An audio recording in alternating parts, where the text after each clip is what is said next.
La paz de estos mares es engañosa. A 15 metros de profundidad nos encontramos con un gigante del océano.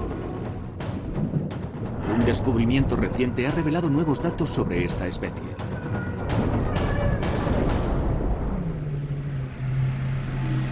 Hasta hace pocos años, la información sobre los gigantes de las profundidades marinas era escasa. Pero los paleontólogos han hallado en todos los continentes algo realmente inquietante. Miles de huesos de ballena, de distintas especies y tamaños, han aparecido en diferentes lugares del planeta. Y todos estos huesos presentan una característica común: unos cortes tan profundos que parecen haber sido producidos por una fuerza brutal. En los últimos siglos se han encontrado miles de huesos de ballenas prehistóricas en los que aparecen profundos cortes. Están en las costillas, en las vértebras, en los huesos de las aletas. Hay cortes de 25 centímetros de longitud y 7 centímetros de profundidad. Para atravesar el hueso con los dientes se necesitaría una fuerza asombrosa, y el tamaño del animal capaz de causar semejantes heridas debería de ser inimaginable.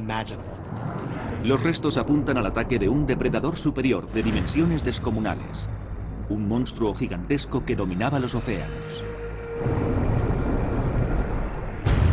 ¿Qué clase de animal podía matar a una ballena? ¿Quién era este asesino prehistórico? El misterio se complicaba, pero cerca de muchos de estos restos, los paleontólogos encontraron la pieza clave. Unos dientes enormes y triangulares, tenían los bordes aserrados y le servían para desgarrar la carne de sus presas. Cuando los científicos compararon estos dientes con los cortes hallados en los huesos, descubrieron que coincidían. En este hueso hay un corte asimétrico y el diente solo encaja en él si se coloca en esta posición. La superficie superior del corte es muy plana, mientras que la superficie inferior es inclinada y el diente solo entra de este modo. No hay ningún otro animal que produzca una mordedura con esta asimetría. Los dientes pertenecían a un tiburón gigante, el Carcharodon megalodon o megalodonte.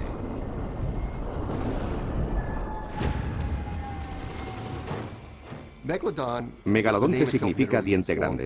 El término no es del todo apropiado porque no es simplemente grande, es enorme. Este es un diente de megalodonte. Se parece al diente del tiburón blanco. Los bordes están aserrados igual que un cuchillo de carne. El megalodón tenía unas dimensiones increíbles. Podía alcanzar los 15 metros de longitud. Es lo que mide un jumbo.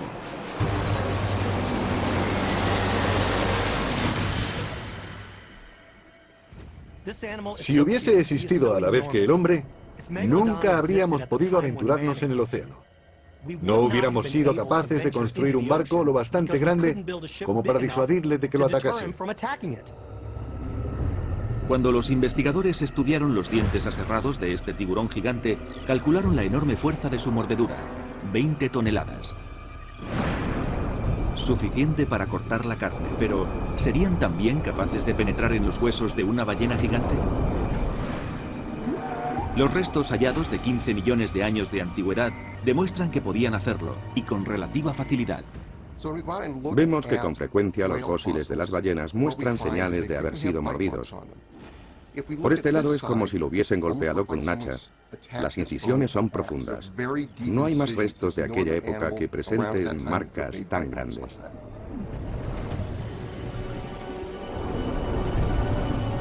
Este megalodonte atacaba con tal fiereza que no solo penetraba en la carne, sino que las marcas de sus dientes quedaban grabadas en los huesos. Y no eran huesos que estuviesen debajo de piel, precisamente.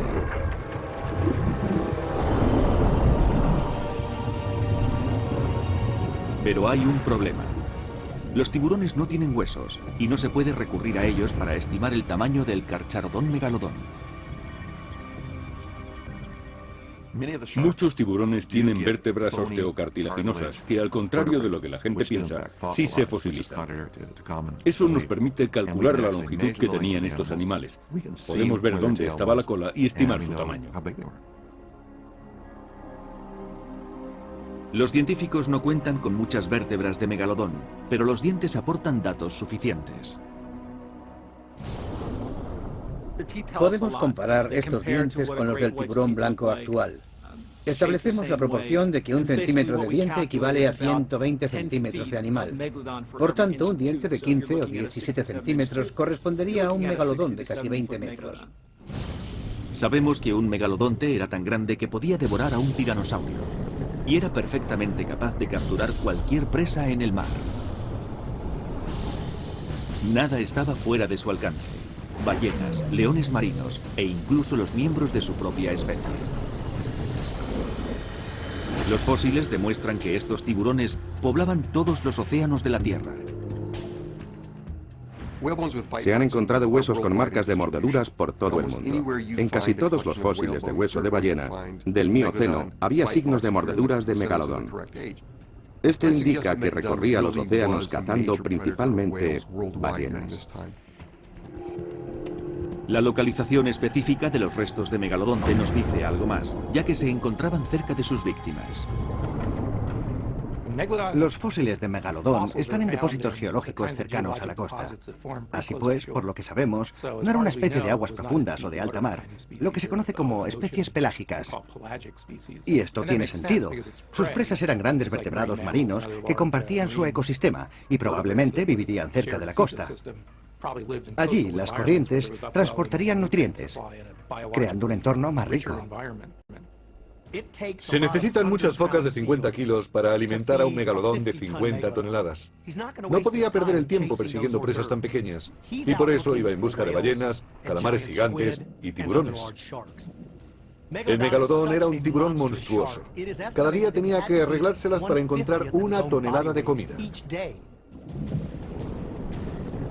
Eso significaba que el megalodón ingería más de 1000 kilos de alimento en un solo día. Algo equivalente al volumen de un elefante. Para ello emplearía técnicas de caza perfeccionadas durante millones de años. Lo más sorprendente es que esas técnicas siguen siendo utilizadas en la actualidad por el tiburón blanco. Cuando el megalodón cazaba, probablemente acechaba a su presa desde abajo. Buscaba la presa más grande de las que tuviera a la vista, y una vez escogía a su víctima, empezaba a acelerar hacia ella. No sería una aceleración explosiva de corto recorrido, sino de larga distancia. Cuando alcanzase mucha velocidad no podría girar bruscamente, y si la presa cambiaba de dirección, no podría seguirla con tanta facilidad como lo haría un depredador más pequeño. Las similitudes entre el diente de un megalodonte y el de un tiburón blanco son evidentes. Este es el diente de un tiburón blanco. Pertenece a un ejemplar de unos 4 metros o 4,5. Este es de un megalodonte. Se aprecia una pequeña diferencia en el tamaño de ambos.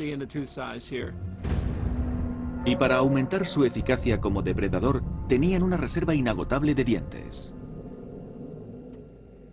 En casos extremos y en cautividad, cuando un tiburón pierde un diente, le sale otro en el mismo lugar de la mandíbula, y solo tarda de 8 a 10 días. Un tiburón usaría durante toda su vida decenas de miles de dientes. Esa es una de las razones principales de que haya tantos fósiles de dientes de tiburón. Además de su enorme tamaño, sus poderosas mandíbulas y sus afilados dientes, los investigadores descubrieron más características del megalodón. Este depredador marino acechaba a sus víctimas con todos los órganos sensoriales preparados. El megalodón se movía por el océano, pero también el océano entraba en el megalodón. Nadaba con la boca abierta y el agua pasaba a través de sus branquias. El tiburón blanco actual tiene la mayor parte del cerebro dedicada al sentido del olfato. Tenía una enorme nariz y unas mandíbulas repletas de dientes. Y su sentido de la vista también era muy agudo. Después de averiguar el modo en que el megalodonte atacaba a sus presas, la investigación tomó un rumbo distinto. Los paleontólogos estudiaron los esqueletos de las ballenas que habían sido atacadas y devoradas y encontraron algo extraño.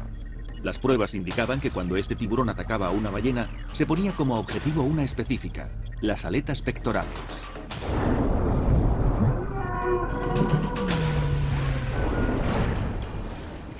Dos terceras partes de los huesos con marcas de mordeduras corresponden a la zona de las aletas pectorales. Tiene sentido porque cuando una presa es atacada, por ejemplo una ballena, trata de girar sobre el centro de su masa, que está en la zona de estas aletas. Esta parte de la ballena es la que menos se mueve cuando intenta escapar.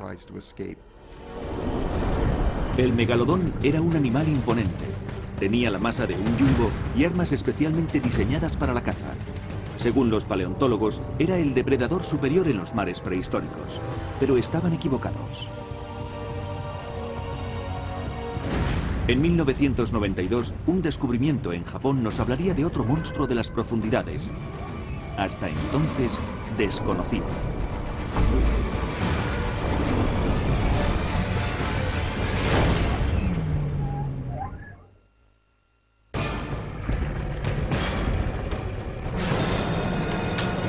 Durante la era de los dinosaurios, el tiranosaurio dominaba la Tierra. Pero 50 millones de años más tarde, aparecería una criatura aún más grande y aterradora.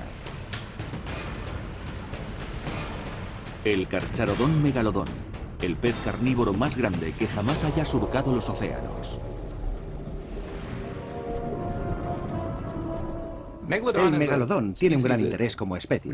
Para los especialistas en tiburones es, por decirlo así, su propio Tyrannosaurus, y es un animal espectacular. Al principio los científicos pensaban que era el depredador superior del mar. Pero en 1992 se dieron cuenta de que estaban equivocados. El doctor Lawrence Barnes del Museo de Historia Natural del Condado de Los Ángeles hizo un notable descubrimiento en Japón. Pero no fue en el fondo del océano, sino en un armario de clasificación de fósiles. Lo que encontró apuntaba a la existencia de un segundo monstruo de las profundidades.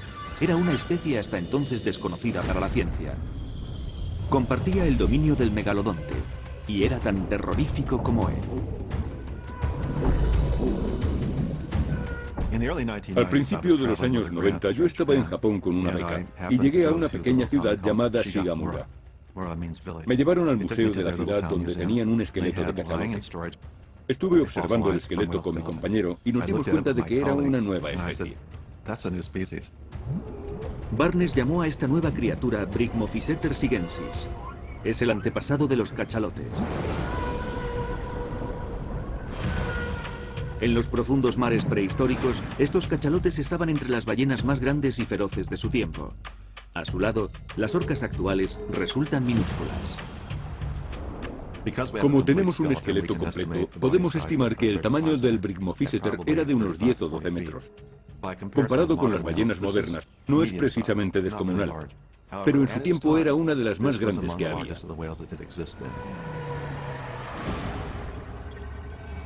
Cuando los paleontólogos estudiaron el ADN de la ballena, descubrieron algo increíble. Las ballenas están estrechamente relacionadas con los animales cuyas extremidades terminan en pezuña, en particular con el cerdo y el hipopótamo.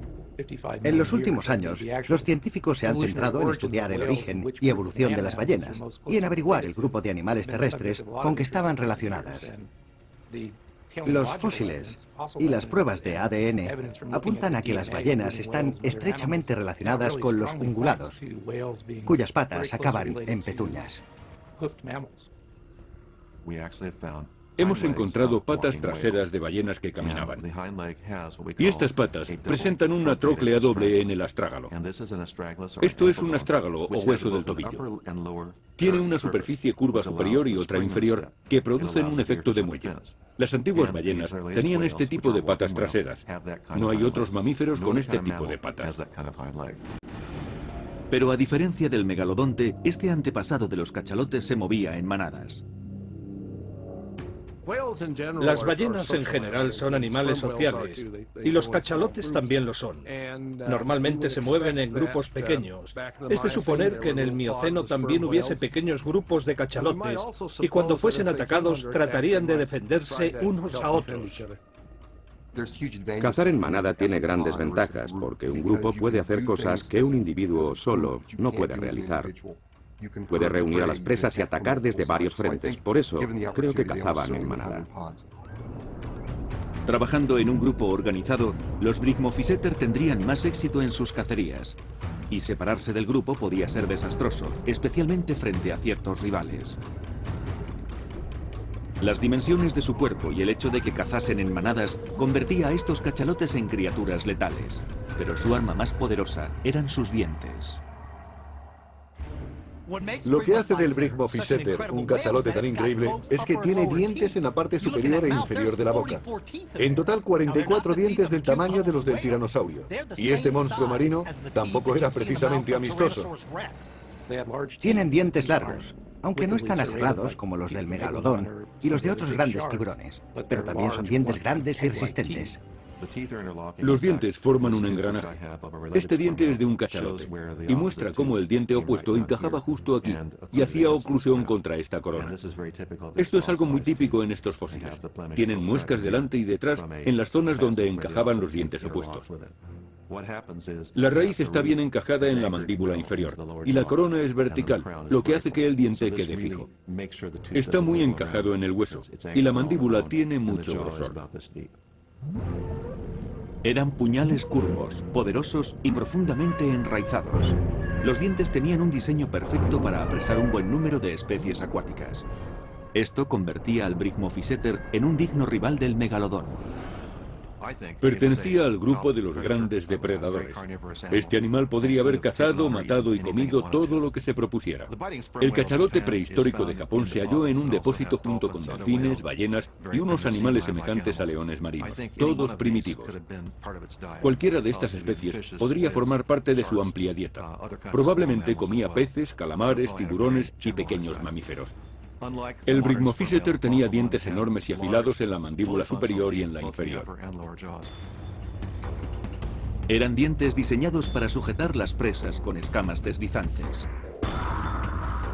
Y para encontrar a sus presas, fuese cual fuese el estado del agua, este cachalote se servía de su propio método de percepción sensorial, el sonar. Tienen un sentido muy fino de ecolocalización asociado al cerebro. Es una característica única de las ballenas dentadas, y en los cachalotes está especialmente desarrollado. El funcionamiento del sonar es básicamente el siguiente. El animal produce sonidos y las ondas de estos sonidos parten del cráneo. Cuando la onda sonora choca contra algo, rebota hacia el animal y los receptores de su cráneo dibujan una imagen de lo que hay enfrente, su localización, dirección y tamaño. El sonar actúa como la vista en ausencia de luz. El sonar permite al animal desenvolverse cuando hay poca visibilidad. Resulta muy útil, sobre todo en aguas cercanas a la costa, donde suele haber sedimentos arrastrados por las olas. Aquí el agua es más turbia que en alta mar, y la ecolocalización supone una gran ayuda para los cachalotes. Pero el sonar no solo servía para encontrar alimentos, también era un arma que podía llegar a matar. Este sonar se utilizaba normalmente para localizar a las presas en las zonas más profundas y oscuras del océano. Pero los cachalotes tenían la capacidad de concentrar más el haz de ondas y utilizarlo como un ariete contra potenciales presas o potenciales depredadores. Los sonidos viajan más rápido y más lejos por el agua que por la superficie. Si una persona hace detonar una carga de dinamita a 3 metros de distancia, morirá a causa de la onda expansiva. Pero si esta onda fuese 100 veces mayor, no solo moriría, quedaría destrozada. Pero el Brigmophyseter tenía un punto débil. A diferencia del carcharodón megalodón, los dientes que perdía no le volvían a crecer. Pero sin embargo, tenía otra arma a su disposición. Podía utilizar su cabeza como un poderoso ariete.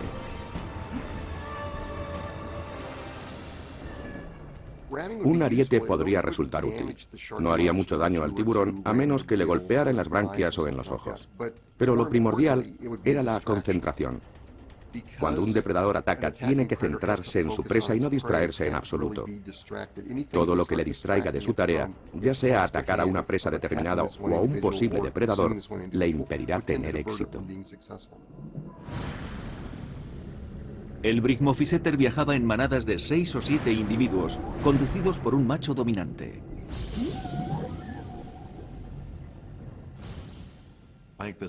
Las ballenas defendían a los miembros de su manada de tiburones y grandes vertebrados marinos. Estoy seguro de que había también otras especies de ballenas depredadoras, igual que ocurre con las orcas en la actualidad. Pero, ¿cómo pueden los investigadores entender el comportamiento del megalodón y del Brigmophyseter que vivieron hace 15 millones de años? El instinto animal se mantiene a través de las generaciones y pueden deducir las respuestas observando a los descendientes de aquellos animales. Uno de los preceptos de la paleontología es que el presente es la clave del pasado. Podemos observar la anatomía o el comportamiento de los animales modernos para interpretar los fósiles. No tenemos otra base sobre la que actuar. Gracias a esto tenemos magníficas construcciones de animales extinguidos. Nos fijamos en algún animal actual que esté emparentado con el del registro fósil. El cachalote prehistórico se desplazaba por los océanos en manadas. Y había pocas criaturas tan grandes como para permitirse atacar a estas ballenas asesinas. Pero miles de huesos de ballena mordisqueados demuestran que sí había un pez que se alimentaba de ellas: el megalodón. Los cachalotes forman manadas para protegerse y criar a sus pequeños. Pero los tiburones blancos solo se relacionan al aparearse y en determinadas condiciones se comen a sus propias crías. Los nuevos descubrimientos de la ciencia forense nos permiten averiguar más sobre este comportamiento.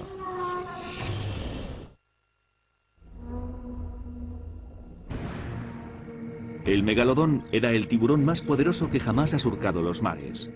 Sus mandíbulas eran de cartílago, no de hueso, lo que le proporcionaba más flexibilidad sin afectar a su fortaleza. De hecho, un reciente estudio llevado a cabo en Sydney ha revelado que el megalodón tenía la mordedura más poderosa en toda la historia de la Tierra.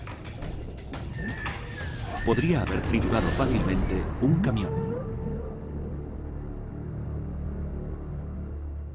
¿Pueden imaginarse un combate a muerte entre estos dos monstruos? Resulta terrorífico solo pensarlo. Es posible que lleguemos a reconstruir una de esas peleas, pero antes tenemos que encontrar un escenario realista y observar el comportamiento de los descendientes de aquellos animales prehistóricos. El megalodonte era básicamente un tiburón blanco descomunal, y también era muy agresivo.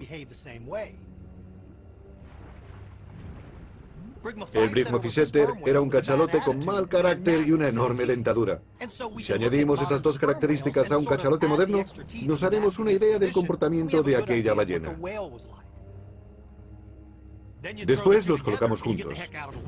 Nuestra reconstrucción de la batalla se ajusta bastante a la realidad, pero, por supuesto, no es el único modo en que pudo ocurrir.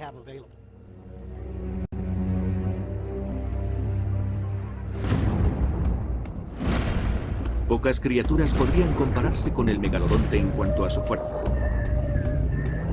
Tenía 20 toneladas de fuerza en su mordedura, mientras que la mordedura del tiranosaurio era de unas 3 toneladas.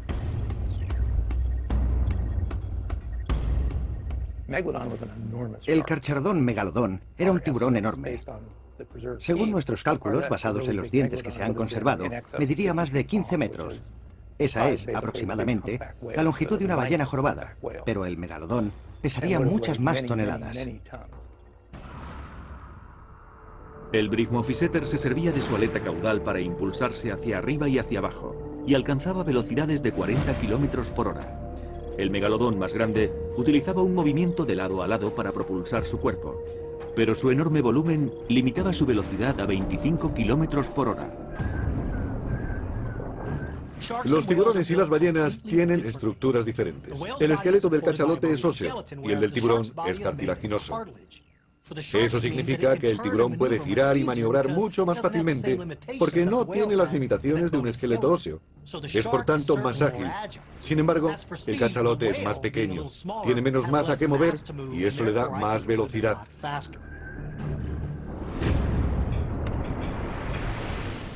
Los tiburones pueden girar con mayor rapidez. Podríamos comparar al tiburón con un Ferrari y al cachalote con un petrolero. Un cachalote tarda mucho más en girar su cuerpo y no lo puede hacer tan bruscamente, mientras que el tiburón puede curvar su cuerpo más deprisa y moverse velozmente en el agua. En los mares prehistóricos, pocos animales tenían armas tan efectivas como el Bricmophyseter y el megalodón. Los dientes de ambos estaban diseñados para capturar y matar a sus presas. Estos son dientes fósiles de un megalodonte y un Bricmophyseter. Son muy diferentes.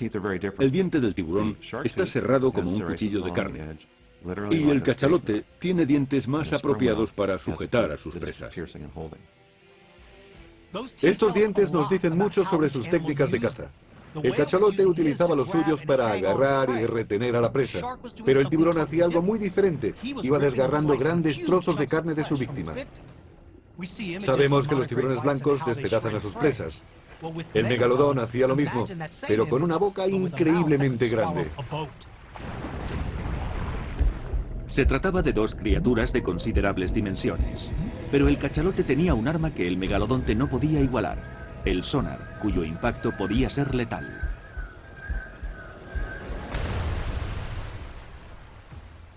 Supone una gran diferencia. Los cachalotes podían utilizar el sonar para detectar comida. El megalodonte, por su parte, no tenía esa ventaja. Tenía más bien la desventaja de que mientras acechaba a estas enormes presas, ellas podían detectarle por medio del sonar. Hubo un tiempo en que el mar estaba dominado por criaturas colosales. El ictiosaurio era similar a un delfín, y el plesiosaurio se asemejaba a una tortuga gigante. Estos animales influyeron en la evolución del megalodón. Durante los periodos Jurásico y Cretácico, enormes reptiles marinos hicieron el mismo papel que el megalodonte en su época. Las criaturas marinas habían comenzado a cazar en grupo porque tenían que compartir su entorno con depredadores más grandes. Para poder competir con el megalodón, los cachalotes hubieron de unirse y sumar sus fuerzas. Ahora, estudiando el comportamiento de los descendientes de estos animales, los expertos han descubierto nuevos aspectos sobre la forma en que dominaron los mares hace más de 15 millones de años.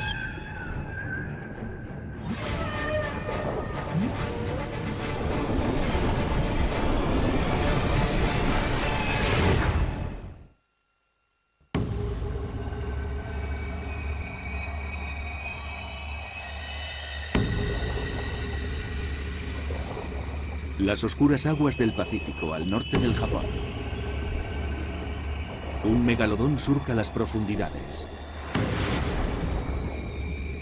Este enorme depredador ha salido de caza. Su cuerpo es tan grande que nunca logra satisfacer su apetito. El megalodón podría haberse tragado entero a un tiburón blanco como los que conocemos hoy. De pronto, sus sentidos detectan un movimiento en el agua.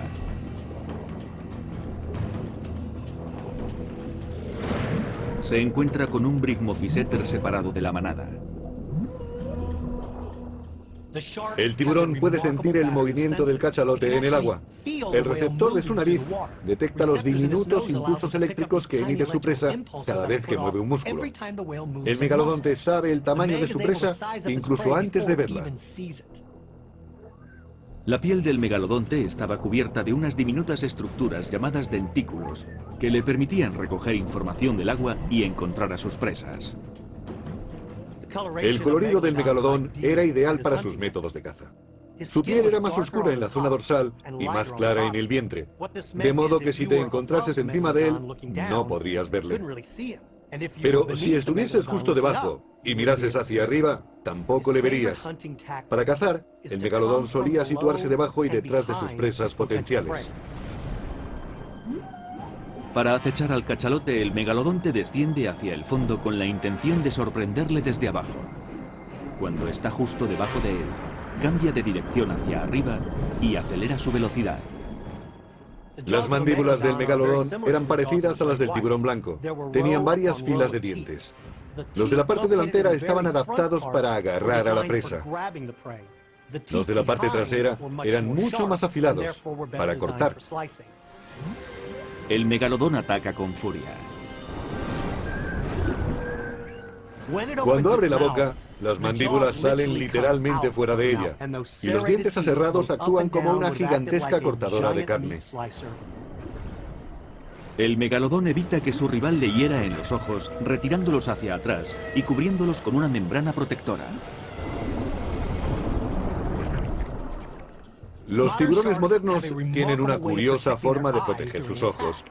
Y suponemos que el megalodón hacía lo mismo. Cuando se disponía a atacar, echaba los ojos hacia atrás y los cubría con una membrana. Una vez fijado el objetivo y con todos los sentidos en alerta, la vista no era necesaria. Se han encontrado dientes de megalodonte incrustados en cientos de huesos de ballena. Una prueba más de la audacia de este fiero cazador.